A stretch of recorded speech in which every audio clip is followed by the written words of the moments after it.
Okay, a couple other things I'm going to go through that are not covered.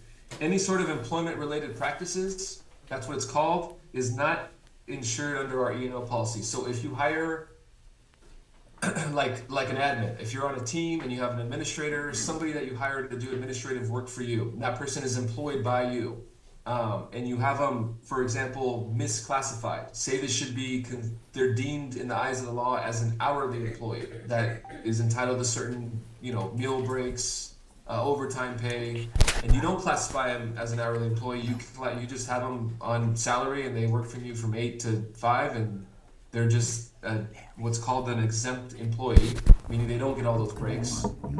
They're non-hourly, they're just salaried. If you classify them the wrong way and they sue you for that, you wouldn't have coverage under our policy.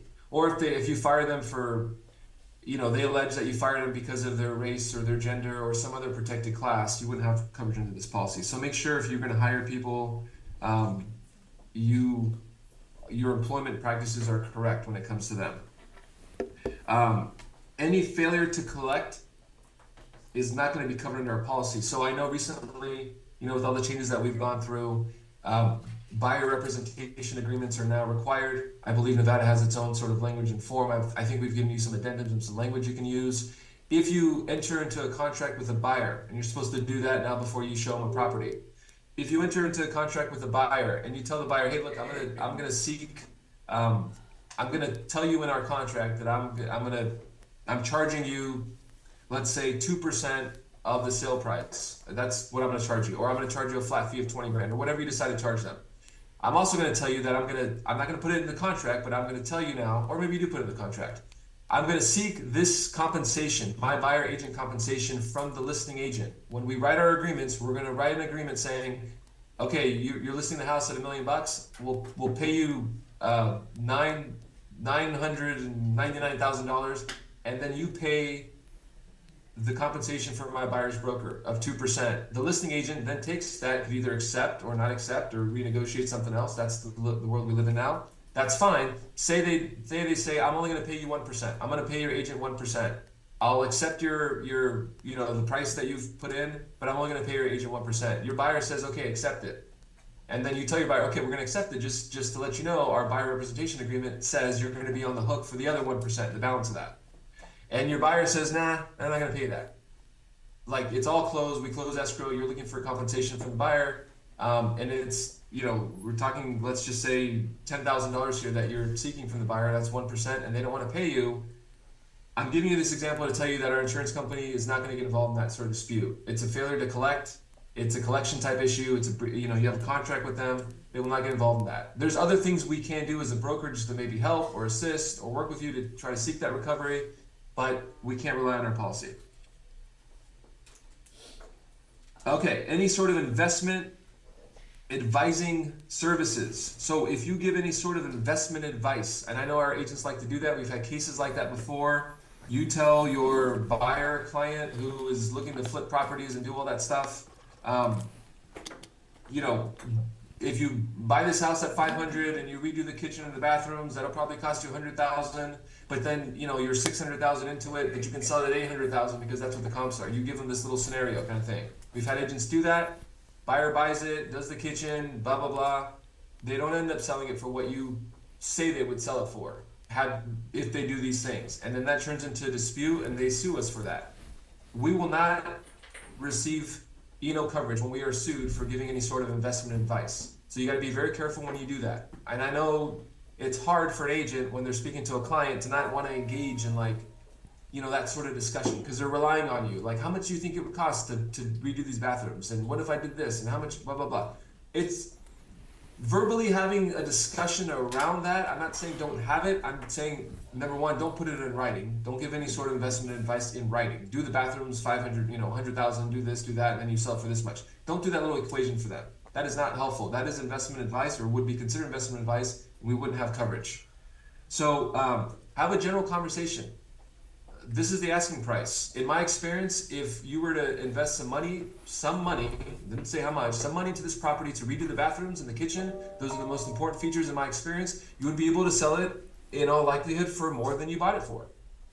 That's logical, it makes sense. It's not, I can just say it's, that should be okay. but to give specifics around dollar amounts and everything else is not. Okay, media offenses, no coverage for that. So if a media offense is considered any sort of trademark, copyright infringements, slogans that you may use, you have to have consent to use someone's photos. You have to have consent to use a slogan that's, for example, maybe trademarked. So if you get sued by someone that says you stole their image and put it on your website, you want this like nice little sunset with this little mountain, and you put that on your website.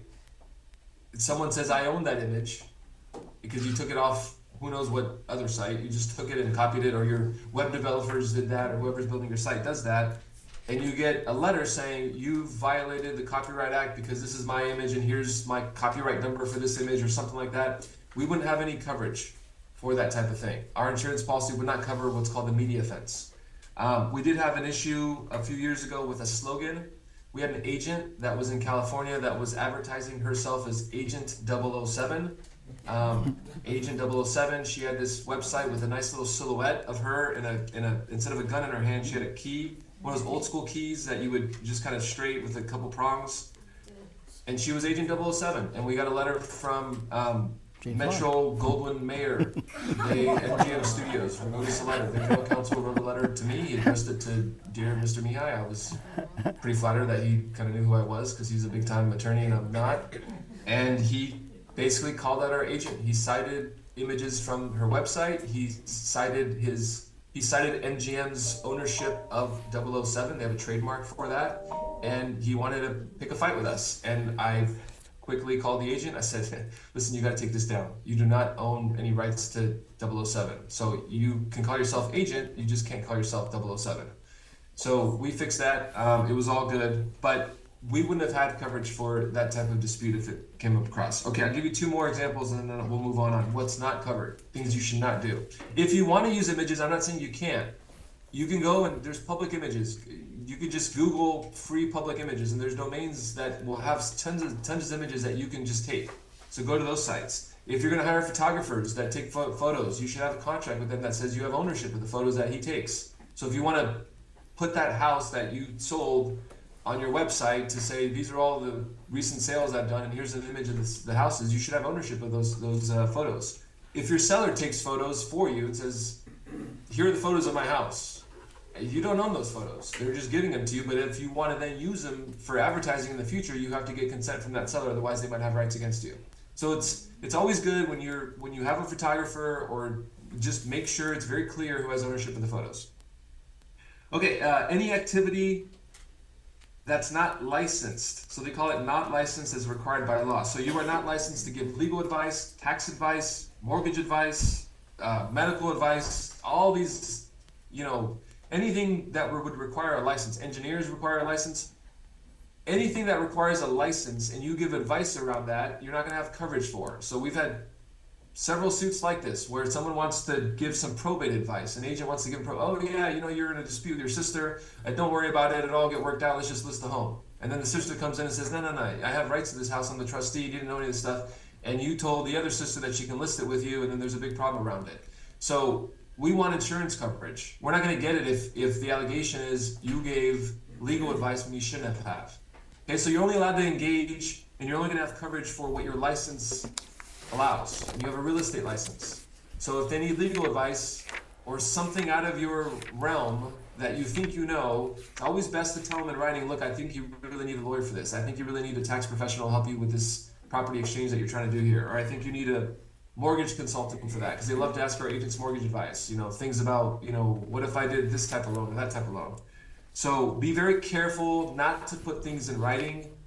I know it's not human nature not to have conversations with your clients. You shouldn't be out there thinking, how am I going to get sued? You should be out there thinking, how do I get more business? How do I recruit more clients and do all that and market myself? You can't be like a robot and not engage in conversations like a regular human being would. Just be mindful that if you go too far and start putting things in emails and start acting on this advice that you give, it could lead to trouble and we won't have coverage for it. And again, the most important thing is that we have coverage for claims that come in against us.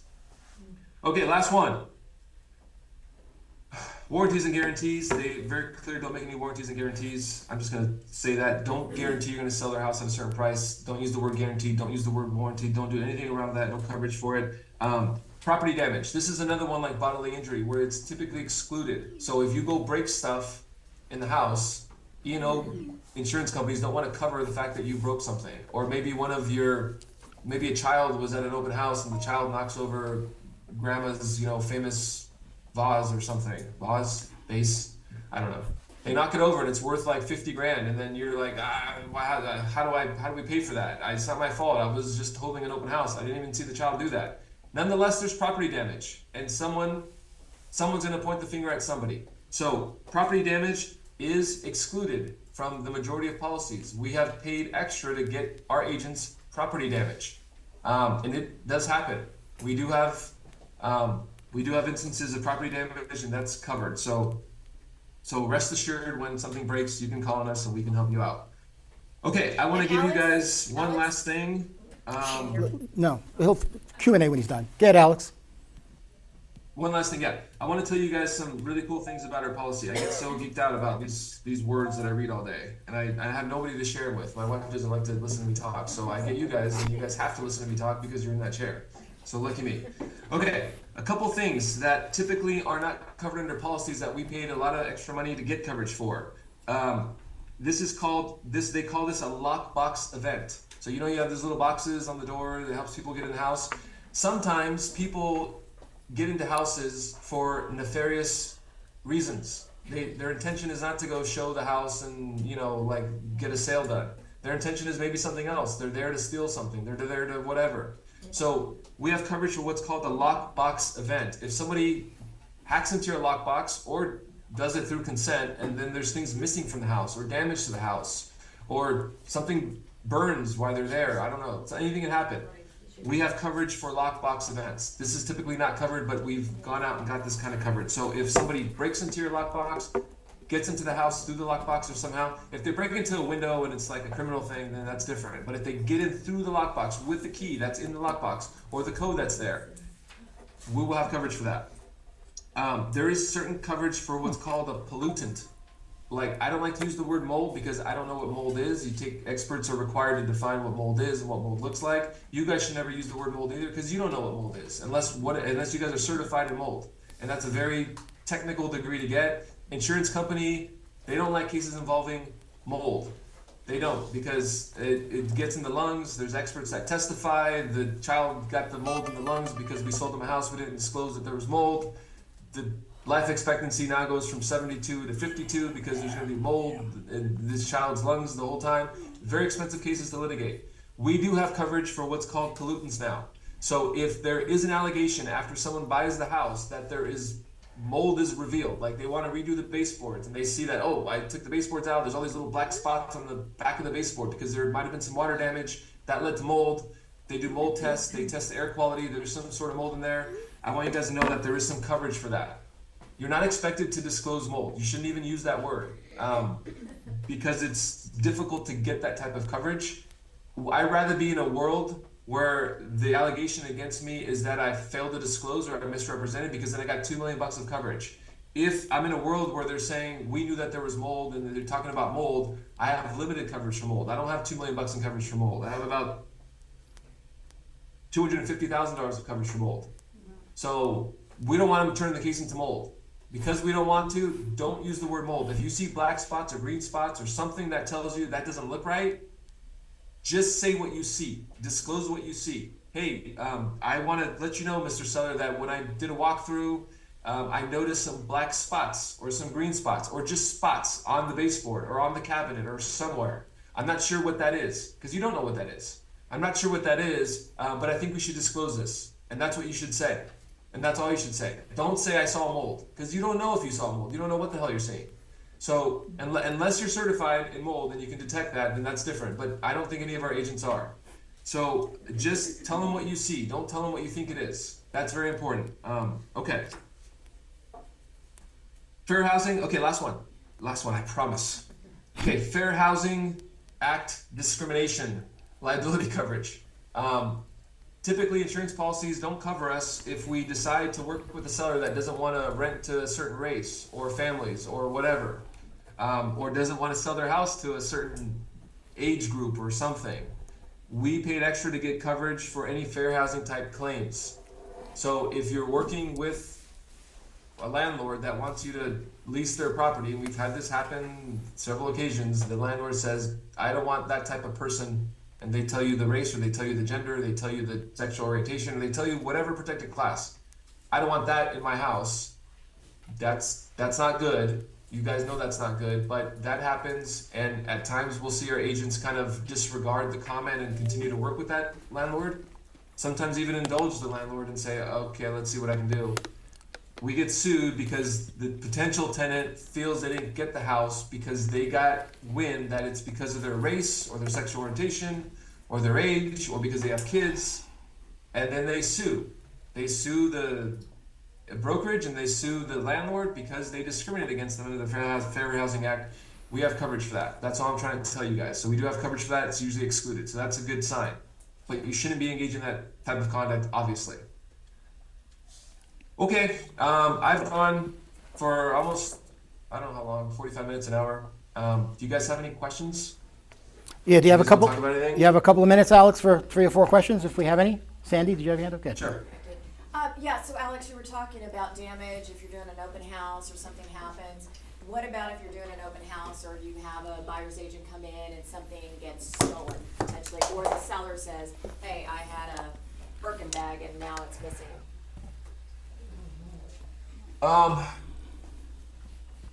Stolen, stolen is a little different than property damage. Theft, I'm not sure. I'm really not sure if real estate insurance policy would cover theft. So I'd have to look into that. I haven't had that. Let her go, Usually Sam. when something is stolen from a house, they rely on the homeowner's insurance for that, not the professional services insurance, because our professional services, really don't have a correlation with theft. That's not anticipated by our insurance company that they'd be covering for theft. So I don't have any language in here that discusses theft, so I would say that's probably not going to be covered. If I reported it to our insurance company, can I try to argue that's damage of some sort? I don't know, it'd be kind of thin. Right. So I would, That would be hard. I think it's a good question. I haven't really had it come up, but I would, in that scenario, if you're the listing agent and your seller says something was stolen, I would try to be as helpful as possible. You're obviously not going to pay for that item that was stolen because you don't know anything about it. It's really, unless it was stolen maybe under your watch at an open house, I can try to see if it would fit under the open house sort of endorsement. Things go wrong at open houses, people break legs, things are stolen. Might be able to get coverage there. So it's not like an exact science. There's an insurance adjuster that looks at the lawsuit or looks at the claim. They look at our policy, and like any lawyer, they're going to interpret the policy probably in a light favorable to them. They're going to say, nah, this thing is worth 50 grand, this purse. We don't have any coverage for that. I'm going to argue, look, this was an open house event.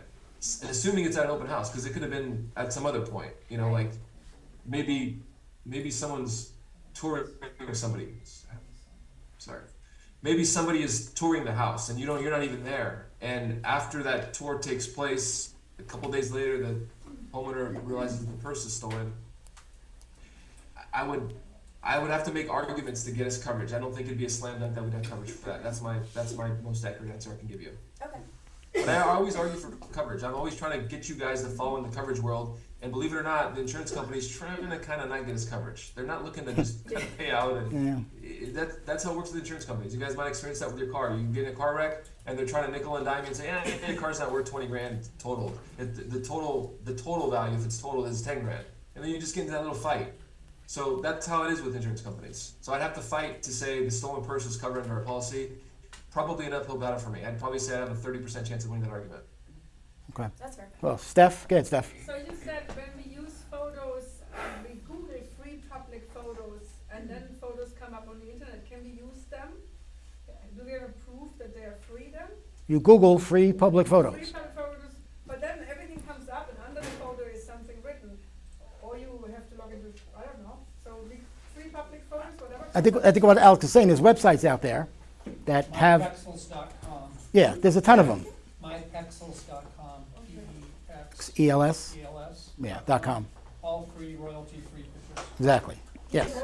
right. Canva also. Canva? All right, Fatima, last one.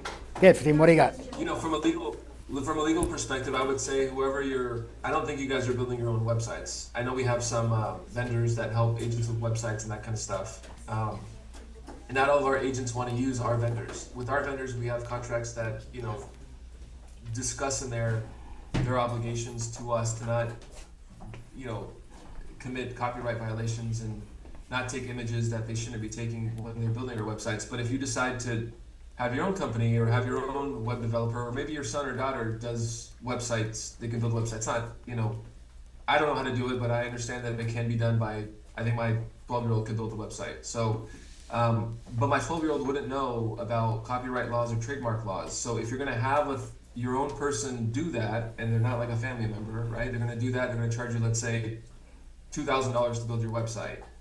You should have an agreement with them that gives you some sort of protection, like an indemnity clause, something that indemnifies you. So if there's a claim that comes in against you, alleging any sort of media offense, and you can define that as a copyright violation or trademark violation or taking someone's slogan, if there's any sort of claim against you for that because your website contains trademark infringement or copyright infringement, then they would be liable and responsible for covering your defense fees. It's called an indemnification clause. You should have that. They might send you a contract to sign, like, hey, it's $2,000, here's the contract, sign it, and I'll build your website. Look in that contract and says, hey, what if you do something wrong? What if you don't build it the right way? What if I'm sued for something that you've done? I need some sort of protection. And then you have that conversation with them. Get an indemnity clause in there. Got it. Okay. Fatima, what was your question? Yeah, real quick. Okay, so, as far as agents using photos of the property that was listed and then you list the same property and use their photos? No, Especially when you go on Zillow and they don't have that LVR, you can't use them. you can? No. Okay, so then it's just a LVR warning that they give you, or how do you do that? You No, that's a watermark that LVR puts on it. and of then course they own the LVR photos. sends you a warning. But if you didn't take the photos, you can't use them unless you get permission from the photographer or the seller. Just report it to LVR? Yeah. Well, no. And they give Yeah. you a warning? Yeah, they'll get a warning. And make it an ethics complaint against them or something like that. You know? Okay. Or get it in. All right, kids, we're good with Alex? Alex, anything else? Any last closing remarks you want to hit us with? We're good? You know, you guys, I know real estate is probably a little bit tougher now than it was a couple years ago when people were, you know, listing a property and then you'd have multiple offers on it and people would go over asking price and that kind of stuff. I'll let you, you know, what I see is when the market is not as strong, people are not gaining equity in their house like they were a few years ago. They buy a house, maybe they bought a house 3 years ago. They bought it for 10, you know, listed at 500,000. They bought it for 510 over asking price. Those people we're seeing those folks now frustrated that they haven't gained the equity they thought they'd get. They're like, I paid over asking price for this house. This stuff's not working, that stuff's not working, that stuff wasn't told to me. Those folks are coming in now. We're seeing more written demands and claims, not lawsuits necessarily, but claims. So it is, the climate tends to be more litigious when real estate is not doing well. Because people are not getting, when people are getting equity in their house, they're willing to overlook the broken AC. They're like, okay, I bought this house for 500, but now it's worth 700. I'll fix the damn AC for $5,000. That's kind of the way folks think. If they bought the house for 500 and now they can sell for 480, or they bought it over asking price, they're going to be pretty upset about the AC unit or about whatever condition of the home there is. So be more careful nowadays when you're representing folks than you were, you know, maybe a few years ago. Because there's like frustrated people out there that they're not getting what they think they're getting. Things aren't told to them. So I see that, I'm telling you that from personal knowledge because I see these claims and I'm like, man, this was like 2 years ago and they're bringing it up now. Their statute of limitations has not run. So just be careful, and if you don't really quite know, ask Tim. He's a really good resource. Tim and I probably talk, I don't know, Tim, I talk to you like probably once a week now. Tim's always sending me stuff. I think he's trying to get me in trouble, put me on the list of things. But Tim's great. He's very helpful. Go to him if you don't know how to handle something. Go to him if you're not sure if this is a claim. You're like, hey, I got this text. It's kind of funny. this person I worked with, they weren't that easy to work with. I think this might be something. Just tell Tim, and we'll decide between Tim and myself and the team here. We'll decide what to sort of do with it. We got one going on right now in Tim's office, and we're handling it. We'll see where it goes, but it's one of those you failed to disclose and you failed to tell me certain things that were material, and had I known these things, I wouldn't have bought the house, kind of stuff. We're gonna deal with it. We're gonna get through it. But it happens, and we're here to help you guys. I don't have a job unless you guys are successful, and frankly, if you guys do everything perfect, then I don't have a job. So I'm kind of, you guys getting in situations is job security for me. But that's not what I'm wishing for. It's just the way it is. So I'm here to help you guys. You have a resource here. So not every company has in-house counsel, and we've got 2 attorneys and 1 legal assistant, and so in-house counsel is very helpful because we can get quick, immediate responses out and deal with situations. We don't have to go through 10 different law firms and sign retainers and take 3 weeks to get you an answer. Sometimes you just want an answer. You just want to get on a call with somebody and be like, this is what my seller is saying. I don't know what to do with it. This person is saying, they're going to be relocated by the army somewhere, and they're trying to purchase this house, but the relocation hasn't been approved yet. We had a case just like that. And the contract went out because this guy thought he would be reapproved, and he was trying to sell his house. He noticed he wouldn't be reapproved by the military to go transition to a different city. Transfer to a different city. And there was a lawsuit that came out between buyer and seller. Buyer got specific performance and was awarded specific performance by the court, and the seller was like, shoot, I thought I would be able to relocate, the army didn't let me go, and we had that issue come up. So things happen, and we're here to help you guys. Okay? Alex Mihai, everybody. Thank you, Alex. Okay, guys. Thanks. Have a great day. Thanks, Alex. See you soon. Okay. All right, gang. Tim, you were way ahead of me, Tim? 4 things real quick I got out of that I forgot. How many of you, a lot of you have been in the business a long time. Have any of you ever been sued? No? Okay. I worked at Remax for 11 years. My buddy Mike got sued twice. Each time he won the case, but he had to pay a $5,000 deductible. There's a girl we're hiring on Mary's team, Francois Myers. Some of you may know her. Big short sale agent back in the day. Did hundreds of short sales. Was in tons of lawsuits, she said. But each time she had to pay $5,000 as a deductible when she was at Century 21. So little things like that. Hopefully you'll never get sued, but if you do, you're not gonna pay anything. I didn't know about the lockbox thing. That's kind of cool. I didn't know about the lockbox thing. I didn't even know about the property damage thing too. So these are things that Kuba has paid extra for to kind of protect us. So it's really, really a great policy. It really, really is. Other than that, gang, Tim has some stuff. He's going to do a class afterwards. The blood mobile is outside. For those of you that are wanting to give blood, come on, give some blood. Be nice here. It really is. It really is here. Anybody have any thoughts, questions about stuff? Before I forget, there's something over there in the corner. In case you guys don't know it, we're pretty big on birthdays around here. Okay, and guess whose birthday is coming up? If you had to take a guess. Who? Maria, yeah. Mary, happy birthday to you. Happy birthday to you. Happy birthday, dear Maria. Happy birthday to you. Yay! Come on, blow them out. Blow them out. Blow them out. We didn't get to half of the stuff we wanted to get to. Right? Hey!